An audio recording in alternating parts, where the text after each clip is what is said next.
Hi everyone, welcome back to the channel and welcome to the fence. Now the reason I say the fence is because it's fusion time. We've just been given Granyt Doorkeep. I keep calling him Doorstop, I think it's Doorkeep. We've just been given the new fusion and I simply cannot make my mind up as to what I think this champion is trying to be. So without any further ado, I'm going to try and be positive on this one. I really can't make my mind up. We're going to go over his kit. We're going to talk about where we maybe might be able to use him, who he's going to be good for, and hopefully I'm just going to make up my mind as to whether I'm actually doing this fusion. Let's go. Guys, before we move ahead, just letting you know there's a new player promo link. It's waiting for you in the pinned comment and description of this video. It's going to allow you to start raid with a free legendary and 3 epics as you level up your account. Here's what you need to do.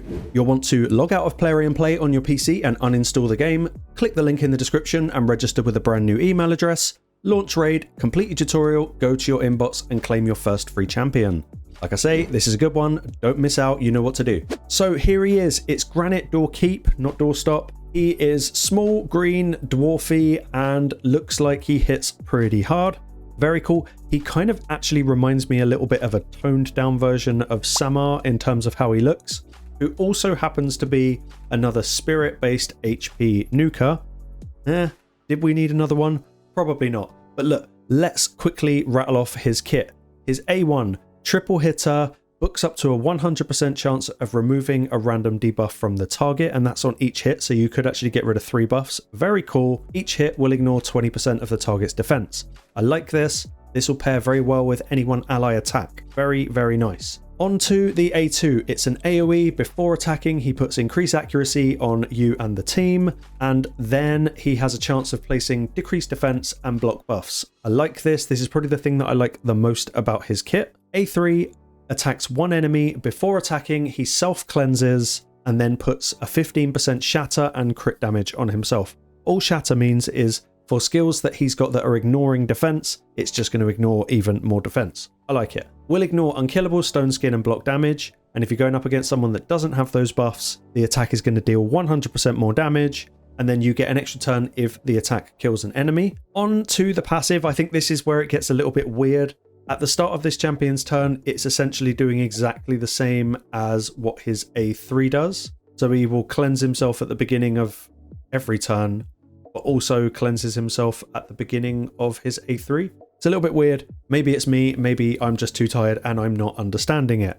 But the main part of his passive, damage inflicted against targets with no buffs on them, is increased by 20%. We like it. In fact, there's not a whole lot not to like, and plus he's got his aura of 20% crit rate. Cool. Here's where I'm a little bit confused. I'm looking at his A1 and I'm thinking, oh, maybe like Fire Knight, triple hits are always good. A2 is screaming Hydra because decreased defense and block buffs are 2 of arguably the most important debuffs. A3 is kind of screaming PvP and Arena to me, and then the passive kind of goes with all of the skills, so that works. We can deal with that. So I'm of the mindset where I think that this champion has a little bit of an identity crisis. We've already got HP spirit-based nukers in the game. Do we need another one? Probably not. Is he going to be better than some of the other ones we've got? Yes, he definitely is. He's certainly bringing a little bit more to the table than some of the others. I think that's a very solid positive for him. Now, something that we're all going to have to consider. When it comes to support champions, they tend to hold their own. Their gear doesn't need to be quite so crazy to get really good results out of them. If you look back at my Donatello video that I did, it goes to show just how powerful you can make him. He doesn't need empowerment. He doesn't need awakening. He's just really, really good at what he does. And to contrast that with maybe a DPS champion, DPS only really thrive once you start getting your awakening stars on them. You know, once you hit that 4th star and you get your crit damage, and then, you know, for debuffers as well, you're going to 5-star, you're going to get your accuracy and resistance, and then obviously we all want a 6-star. I feel like when it comes to DPS, you're almost forced to go for the Titan event blessing, which is inevitably going to follow the fusion event. So it is a little bit like back-to-back fusions. There's no real way of skipping it, I don't think, because otherwise you're just going to end up with a pretty mid champion you're always going to look at and think, should have done the event, should have done the Titan, should have made him better than he currently is. Ultimately, it's just going to reduce the gear requirement on him, and that is incredibly powerful, but that's where they get us. This is why I'm always moaning that they never give us support champions. I know they just gave us Donatello, but you know, look at every fusion before that. I think the reason they do this is because they want to cash in on us being depleted of resources by the time the Titan event comes, so that we're basically forced into a position where if we want it, we have to spend money. Well played, Plarium, well played. So let's just have a little look at what the dwarves can actually offer us. I am incredibly stuck on Faction Wars at the moment. I've hit the stage 14 boss. I mean, I've kind of given up on Faction Wars in total because it's so roster dependent, it's just not that much fun for me. But I cannot get past this stage simply because I just cannot out-heal what the boss is doing to me. So let's have a little look at what I've got here from the dwarves. If we just click here, we're going to go down to other effects and click on positive, and then we're going to look at heal. Now this is everything I've got on my account from dwarves that could potentially keep me alive. There's a few options here, but none of them actually heal on a skill except for I think Rearguard Sergeant and Demitha.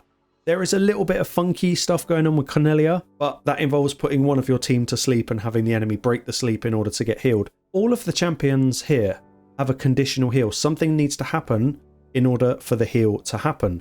What I really need is a healer for dwarves, ideally without having to spend even more shards, basically not getting Senna. You know, if you've watched my videos, you'll know that I'm just obsessed with getting this champion. It's going to be the death of me. But look, we're not getting any utility for the dwarves, and dwarves is quite a tricky faction. There's some really good champions in there. But I would say if you've already got Newt, is the doorstop actually going to bring much benefit to your account? These are all things that we've got to weigh up ahead of actually sinking all of our resources into a fusion. So it's not been an overly positive video for me today, and I do apologize. I have tried for the last couple of hours to get myself hyped up for this champion, but it's just kind of not really happening. And maybe that's just because this is my account and I've got other things that will fulfill the role, but he's just not quite exciting me. And here comes the kind of divide. If we consider that we've still got 6 weeks left of the Ninja Turtles collab, something is coming for Leonardo. It's going to be some sort of hero's path. I don't know what they're going to call it, but basically it's going to be the end of almost all of my shards. Now, I've got a good stack saved up, got 27 sacreds, got quite a lot of ancients. I've never got any voids because I don't have Senna, obviously. So I might have now been put into a position where it's fusion versus event. And I think if I'm kind of just honest with myself and my account, I think I'm going to benefit more from having a legendary void champion than I am a legendary, well, another legendary HP spirit nuker. So when in doubt, do nothing. And this is kind of going to be my takeaway for today's video. Sorry, I'm just ranting now. But look, we've got personal reward CVC starting tomorrow. At the moment, there is Fire Knight for the fusion, as well as Dungeon Divers or Gear Hunters, whatever they're calling it. I think I'm going to give myself until tomorrow. I'm probably going to be doing some streaming. I'm going to give myself till tomorrow, and then I'm going to decide what we're actually going to do with this fusion. I want to do it, but I think I want Leonardo more, so I'm a little bit undecided. Now, if you are going for the fusion, definitely watch some videos that have been put out online today, especially ones that cover the calendar. It's a bit of a weird setup on the fusion. There's not a lot of overlap with events like we normally get, and I think it's going to be incredibly intense for energy. Hopefully they do what they did with Donatello and slightly reduce the shard requirements. That would be ideal. If you've got gems saved up and not a lot of energy saved up, you are going to be plowing through your gems for this fusion. But that's just fusions. That's how it goes. I hope you have enjoyed this video. Please let me know in the comments, are you going to be going for this guy? I think there's a lot of pros, there's a lot of cons. I just haven't made my own mind up yet. But I'm going to watch more content and I'm basically going to try and convince myself to go for him. I reckon I've probably just about got enough resources on my account to do him and Leonardo, but we will see. Thank you for watching. Please like and subscribe. It helps out the channel a ton, and I will see you on the next one.